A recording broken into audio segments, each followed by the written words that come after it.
अल्हम्दुलिल्लाहि रब्बिल आलमीन वस्सलातु वस्सलामु अला सय्यिदिल मुरसलीन अम्मा बादु फ़अऊज़ु बिल्लाहि मिनश शैतानिर रजीम बिस्मिल्लाहिर रहमानिर रहीम। अस्सलामु अलैकुम व रहमतुल्लाहि व बरकातुहू। Dear students, today we will study Summer Pack Part 2. I hope that you have the book, register and pencil etc. If you do not have any of these things, please collect it quickly. Now open your register and note the lecture very carefully. अस्सलातु वस्सलामु अलैका या रसूल अल्लाह व अला आलिका व सहाबिका या हबीब अल्लाह। रब्बी ज़िदनी इल्मा, या अल्लाह हमारे इल्म में इजाफ़ा फरमा। अस्सलातु वस्सलामु अलैका या नबी अल्लाह व अला आलिका व अस्हाबिका या नूर अल्लाह। Students learning objectives. After completion this topic, students will be able how to compose WH words, what, when, where, why, which, how, and change the sentences into interrogative sentences. WH words. Students, today firstly we are talking about WH words. Students, सबसे पहले हम WH words के बारे में बात कर रहे हैं। इस बात को यू शुड रिमेंबर, इस बात को याद रखें कि WH वर्ड्स जो हैं ये क्वेश्चंस होते हैं, ठीक है। यानी कि जो क्वेश्चंस हम करते हैं ये इंट्रोगेटिव में शामिल है WH वर्ड्स। इसको हम इंफॉर्मेटिव भी कहते हैं और इसमें WH वर्ड्स में हमारे पास बहुत सारे वर्ड शामिल होते हैं जिसको हम इंडिविजुअल आज की क्लास में हम डिस्कस करेंगे। तो WH वर्ड्स जो है ये इंट्रोगेटिव सेंटेंस का एक टाइप है। आप WH वर्ड्स को भी इंट्रोगेटिव ही कह सकते हैं। WH वर्ड्स को आप स्टूडेंट्स क्या कहेंगे कि ये इंट्रोगेटिव सेंटेंसेस होते हैं, ठीक है। अब कौन कौन से WH वर्ड्स हैं और इसके यूजेस क्या होते हैं, इसको किस तरह से सेंटेंस में यूज़ करते हैं, इसको हम इंडिविजुअल डिस्कस करेंगे। तो हर बात हमें समझ में आ जाएगी कि कौन से WH वर्ड को किस तरह से हम अपने सेंटेंस में यूज़ कर रहे हैं। So now students, number 1, what. It is used to ask information और समवन ओपिनियन। व्हाट के बारे में हम बात कर रहे हैं कि व्हाट जो है हम इस्तेमाल करते हैं इंफॉर्मेशन को पूछने के लिए या किसी की राय को पूछने के लिए। इसकी example, question number 1, what are you doing. तुम क्या कर रहे हो। Answer, I am doing my homework. मैं अपना होमवर्क कर रहा हूँ, ठीक है। तो ये आस्किंग है ना, कोई आप उससे पूछ रहे हैं कि वो आप क्या कर रहे हैं, तो उसने जवाब दिया कि आई एम डूइंग माई होमवर्क, मैं अपना होमवर्क कर रहा हूँ। Second question, what is your opinion. तुम्हारी राय क्या है। अब लाजमी सी बात है कि हर शख्स की राय डिफरेंट होती है, एक जैसी नहीं होती। तो इसका आंसर जो है ये हम डिस्कस कर रहे हैं कि अकॉर्डिंग टू माई ओपिनियन, मेरे ओपिनियन के मुताबिक, मेरी राय के मुताबिक, we should complete our work on time. हमें अपने काम को वक्त पर करना चाहिए। Next question, what do you take with tea. आप टी के साथ क्या लेना पसंद करेंगे। We take cookies with tea, कि चाय के साथ हम क्या लेना पसंद करेंगे, कुकीज़, बिस्किट्स लेना पसंद करेंगे। अच्छा स्टूडेंट, इसके में आपके पास जो टास्क है, make 5 interrogative sentences using what in your notebook. आपको 5 इंट्रोगेटिव सेंटेंसेस बनाने हैं, 5 ऐसे इंट्रोगेटिव सेंटेंसेस बनाने हैं जिसमें आपको व्हाट को यूज़ करना है और फिर उसके क्वेश्चंस भी लिखने हैं और उसके आंसर्स भी लिखने हैं। इसकी एग्जाम्पल मैंने आपको दी है और समझा भी दिया है।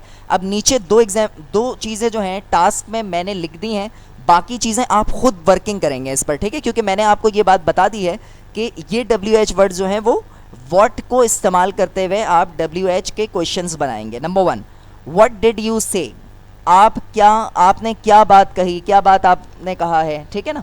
सेकंड है what do you know about poverty, आप गुर्बत के बारे में क्या जानते हैं, ठीक है। ये क्वेश्चन है, इसका आप आंसर बनाएंगे। इसी तरह से और मजीद आप व्हाट के 3 सेंटेंसेस बनाएंगे, उसके आंसर्स बनाएंगे। नेक्स्ट WH क्वेश्चन में वी आर डिस्कसिंग व्हेन, हम व्हेन डिस्कस कर रहे हैं। It is use to ask at what time. At जो ये व्हेन जो है ना स्टूडेंट्स, ये हम यूज़ करते हैं ख़ास तौर पर टाइम के लिए कि व्हाट टाइम, कि किसी काम को किस वक्त स्टार्ट किया गया था या किस वक्त स्टार्ट किया जाएगा, इसके लिए आप व्हेन यूज़ करते हैं। For example student number 1, when do you get up, आप कितने बजे उठते हैं, तो यकीनन इसमें कोई टाइम है कि सुबह उठते हैं, कितने बजे आप उठते हैं। तो अब इसका आंसर ये है कि I get up early in the morning. Second है when is it going to be done, ये काम कब किया जा रहा है, तो इसका जवाब ये it is going to be done, ये काम किया गया एट 8 o'clock, कितने बजे, 8 o'clock। तो यहाँ पर टाइम के बारे में ख़ास स्पेसिफिक है कि यहाँ पे हम टाइम को डिस्कस कर रहे हैं स्टूडेंट। नेक्स्ट क्वेश्चन है when did you sleep yesterday, कल रात आप कितने बजे सोए थे। इसका भी ताल्लुक आप जानते हैं टाइम से है कि आप टाइम बताएंगे कि कितने बजे सोए थे। तो I slept at 10 PM yesterday, ठीक है। टेंस की आपको पहचान होनी चाहिए, क्योंकि ये जो क्वेश्चन है when did you sleep yesterday, ये जो सेंटेंस है आपका, ये पास्ट इंडेफिनिट का इंट्रोगेटिव है। जब हम इसका एफर्मेटिव बनाएंगे तो आप जानते हैं कि इसको लिए हम एफर्मेटिव यूज़ करेंगे तो वर्ब की सेकंड फॉर्म यूज़ होगी, इसलिए हम स्लेप्ट यूज़ कर रहे हैं। टास्क है आपका make 5 interrogative sentences using when in your notebook. आपको 5 इंट्रोगेटिव सेंटेंसेस बनाने हैं व्हेन को यूज़ करते हुए अपनी नोटबुक पर, ठीक है। इसकी 2 एग्जाम्पल मैंने दे दी है, बाकी वर्किंग्स पर आप खुद करेंगे घर पर, ताकि आपकी प्रैक्टिस हो सके। जितनी ज़्यादा आप प्रैक्टिस करेंगे फिर आप इस पर स्ट्रांग हो सकेंगे और इम्प्रूव कर सकेंगे अपने आप को। When will you come home, तुम कब घर आओगे, ठीक है। When will you speak English, कि आप अंग्रेजी कब बोलेंगे, ठीक है। बाकी इसी तरह के सेंटेंसेस व्हेन वाले आप खुद बनाएंगे और इसके आंसर्स भी देंगे ताकि आपकी प्रैक्टिस हो सके और आप सही तरह से इसको समझ सकें। Where, now student we are moving to where. अब हम WH वेयर की बात कर रहे हैं। It is use to ask in which place. Where का मतलब होता है विच प्लेस, कि ये काम किस जगह से ही स्टार्ट किया गया, ये जगह की बात हो रही है, प्लेस की बात हो रही है, ठीक है। Example number 1, where are you coming from, आप कहाँ से आ रहे हैं। Answer I am coming from Imtiaz supermarket, मैं कहाँ से आ रहा हूँ, इम्तियाज सुपर मार्केट। तो ये प्लेस बता रहे हैं ना कि आप कहाँ से आ रहे हैं। Next question, where is your home, आपका घर कहाँ है। आपने बताया my home is at north Nazimabad, कि मेरा घर नॉर्थ नाजमाबाद में है, ठीक है। नॉर्थ में एन कैपिटल होगा, नाजमाबाद में एन कैपिटल होगा, प्लेस में ये आप कैपिटल लिखते हैं। Next question, where do you study, आप स्टडी कहाँ करते हैं, तो कोई ना कोई तो प्लेस होगी। तो अल्हम्दुलिल्लाह आप दारुल मदीना में पढ़ते हैं, ये बहुत खुशी की बात है। Answer I study at Darul Madina, ठीक है। टास्क क्या है आपका, make 5 interrogative sentences using where in your notebook. आपको 5 इंट्रोगेटिव सेंटेंसेज बनाने हैं अपनी नोटबुक में, जिसकी 2 एग्जाम्पल मैंने दी है, इसके आप आंसर्स भी बनाएंगे और 3 क्वेश्चंस खुद से बनाएंगे ताकि आपकी प्रैक्टिस हो सके। वेयर आर यू गोइंग, आप कहाँ जा रहे हैं।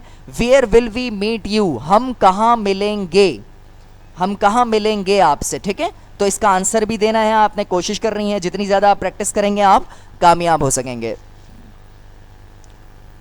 नेक्स्ट स्टूडेंट है why. It is use to ask or talk about the reason for something, ठीक है ना।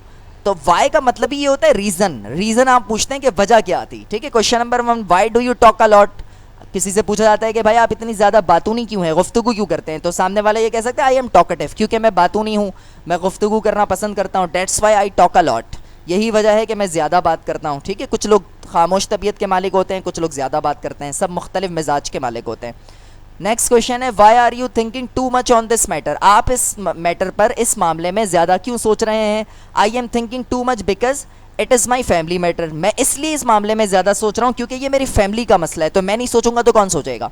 Next question, why have they worked at home, वो लोग घर पर क्यों काम किया है उन्होंने, ठीक है, वर्किंग घर पर क्यों कर रहे हैं, किया है। तो answer they have worked at home because it is not allowed to go outside, क्योंकि बाहर जाने की इजाज़त नहीं है, यही वजह, घर पर काम किया है उन्होंने, ठीक है। इसका टास्क क्या है, make 5 interrogative sentences using why in your notebook. आपको वाई वाले कितने सेंटेंसेस बनाने हैं स्टूडेंट्स, 5 क्वेश्चंस भी और उसके आंसर्स भी। इसकी एग्जाम्पल भी दी जा चुकी है और 2 मैंने भी लिख दिए हैं यहाँ पे। Why are you asking this question, आप ये सवाल क्यों कर रहे हैं। Why are you absent yesterday, कल आप एब्सेंट क्यों थे। बाकी क्वेश्चंस आप बनाएंगे। नेक्स्ट स्टूडेंट विच है, it is use to ask or talk about one or more members of a group of people or things when you are uncertain about it or about them. तो यहाँ पर student जो है एक या एक से ज़ायद मेंबर ग्रुप्स के बारे में बात हो सकती है, ठीक है। अच्छा, फॉर एग्जाम्पल से आपको इसमें ज़्यादा अच्छी बात समझ आ जाएगी, जैसे कि which book are you looking for, आप कौन सी बुक जो है वो तलाश कर रहे हैं। तो आई एम लुकिंग फॉर सही मुस्लिम बुक, मुझे कौन से बुक की तलाश है, सही मुस्लिम की तलाश है, ठीक है। Which are the most important crops, के हमारे लिए जो सबसे ज़्यादा मोस्ट इंपॉर्टेंट क्रॉप्स है वो जो है वो इसके बारे में यहाँ बात हो रही। तो आपने बताया कि the most important crops are cotton, rice, wheat, ETC. इसके अलावा भी हमारे पास बहुत सारी चीज़ें हैं, तो मुख्तसरन बात की गई है। तो आपने यहाँ बता दिया कि मेरे लिए मोस्ट इंपॉर्टेंट क्रॉप्स जो हैं वो विच, यानी कि विच का मतलब ये है कि कौन सी चीज़ों को आप पसंद कर रहे हैं और किसके बारे में आप बात कर रहे हैं। तो लिहाजा यहाँ विच यूज़ करेंगे। Which fruit do you like, कि आपको कौन सा फ्रूट पसंद है। तो आपने बता दिया कि आई लाइक मैंगो, मैं क्या पसंद करता हूँ, मैंगो पसंद करता हूँ, ठीक है। तो लिहाजा इसमें आपका टास्क ये है कि make 5 interrogative sentences using which in your notebook. 5 sentences बनाने हैं विच को यूज़ करते हुए। Which subject do you like, कौन सा सब्जेक्ट आपको पसंद है। Which English newspaper do you read, आप कौन से इंग्लिश न्यूज़पेपर को रीड करते हैं। How, it is use to ask or talk about the way in which something happens or is done. How का मतलब ये है कि किसी काम को आप कैसे करेंगे, ठीक है, क्या तरीक़ेकार होगा, वो काम कैसे हुआ, कैसे किया गया। तो for example, how do you study at home, आप घर पर कैसे काम करते हैं। आई study at my home with my brother, मैं अपने ब्रदर की हेल्प लेकर काम करता हूँ, ब्रदर के साथ वर्किंग करता हूँ, ब्रदर के साथ स्टडी करता हूँ। हाउ आर यू, आप कैसे हैं, I am fine. Next question, how do the things happen, कि ये कैसे हो गया। तो the things happen to us according to our fate, कि कोई भी चीज़ हमारे साथ कैसे आया पजीर होती है। तो लाजमी सी बात है कि जो चीज़ हमारे किस्मत में होती है, तकदीर में होती है, वही चीज़ हमें मिलती है, ठीक है ना। अल्लाह ने जो चीज़ हमें हमारी किस्मत में, हमारी तकदीर में लिखी है, वो चीज़ हमें मिलनी है। आपका टास्क ये है कि make 5 interrogative sentences using how in your notebook. How do you go to school, आप स्कूल कैसे जाते हैं। हाउ ओल्ड आर यू, आपकी एज कितनी है। Change the sentences into interrogative sentences. Student ये जो सेंटेंसेज हैं, इन तमाम के तमाम सेंटेंसेज को आपको इंट्रोगेटिव सेंटेंसेज में चेंज करना है। Number 1, Ali's uncles works in store, Ali के अंकल कहाँ वर्किंग करते हैं, स्टोर में। आप इसका इंट्रोगेटिव बनाएंगे तो क्वेश्चन प्रेजेंट इंडेफिनिट है, तो प्रेजेंट इंडेफिनिट का ही इंट्रोगेटिव बनेगा, ठीक है। तो does Ali uncle work in store, कि वर्क्स में से एस हटा देंगे क्योंकि डज में एस लगा चुके हैं, यही वजह है कि दोबारा नहीं आएगा, क्वेश्चन मार्क लगाएंगे आप। नेक्स्ट है, he does not care who disapproves of him, उसे इस बात की परवाह नहीं कि वो डिसअप्रूव, उस बात को डिसअप्रूव कर दे, ठीक है। तो इसको आप इंट्रोगेटिव में बनाएंगे, डज ही केयर, क्या उसे इस बात की परवाह है, हु डिसअप्रूव ऑफ हिम, कि वो इसे इस बात को ना कबूल करे, ठीक है, अप्रूव ना करें। The price of petrol went up last night, price, petrol की जो प्राइस है वो बहुत ज़्यादा बढ़ गई लास्ट नाइट, वेंट अप, ठीक है। अब यहाँ पे वेंट कौन सी फॉर्म यूज़ हो रही है, सेकंड फॉर्म यूज़ हो रही है, तो पास्ट इंडेफिनिट है, तो इसका पास्ट इंडेफिनिट का इंट्रोगेटिव बनाएंगे तो did the price of petrol go up last night, ठीक है। तो गो आ जाएगा, यानी वर्ब की फर्स्ट फॉर्म यूज़ होगी। अगर आपको फॉर्मूला याद हो, पास्ट इंडेफिनिट को हम पहले भी डिस्कस कर चुके हैं। There is something wrong with Sara's car, Sara की जो कार है इसमें कुछ खराबी मौजूद है, तो इसको इंट्रोगेटिव बनाएंगे तो हम इंट्रोगेटिव में हेल्पिंग वर्ब को पहले यूज़ करते हैं, ये बात हम पहले भी कर चुके हैं, लिहाजा इस पहले आ जाएगा और कुछ भी नहीं कर रहे आप इस सेंटेंस में। Is there something wrong with Sara's car, कि सारा की कार में क्या कोई प्रॉब्लम है, question mark. Her brother ride cycle in the ground, क्या उसका भाई जो है ग्राउंड में साइकिल जो है वो चलाता है। आप इसको इंट्रोगेटिव में बनाएंगे, does her brother ride cycle in the ground, question mark, present indefinite का इंट्रोगेटिव बन जाएगा। Ali took pity on the beggar, Ali जो है वो बैगर पर रहम खाया, ठीक है, इसका इंट्रोगेटिव बना देंगे, did Ali take pity on the beggar. तो यहाँ पर जो है डिड आ जाएगा क्योंकि पास्ट इंडेफिनिट का फॉर्मूला याद है, did plus subject plus verb की first form plus object, did Ali take pity on the beggar, question mark. Next है, Raza was just 12 years old, Raza की उम्र कितनी है, 12 साल है, इसका इंट्रोगेटिव बनाएंगे तो पहले वॉज आ जाएगा, was Raza just 12 years old, question mark. Time is passing very fast, कि वक्त बहुत तेज़ी से गुजर रहा है, तो इसमें इंट्रोगेटिव के लिए आप पहले इसको ले आएंगे, तो इस time passing very fast. Summary students. So now students we have discussed WH words, what, when, where, why, which, how and change the sentences into interrogative. today. Dear children, I hope that everything I have taught about WH words and interrogative sentences in Summer Pack Part 2, it is cleared. Revise it at home. May Allah strengthen your memory. Ameen. Jazakallahu khaira.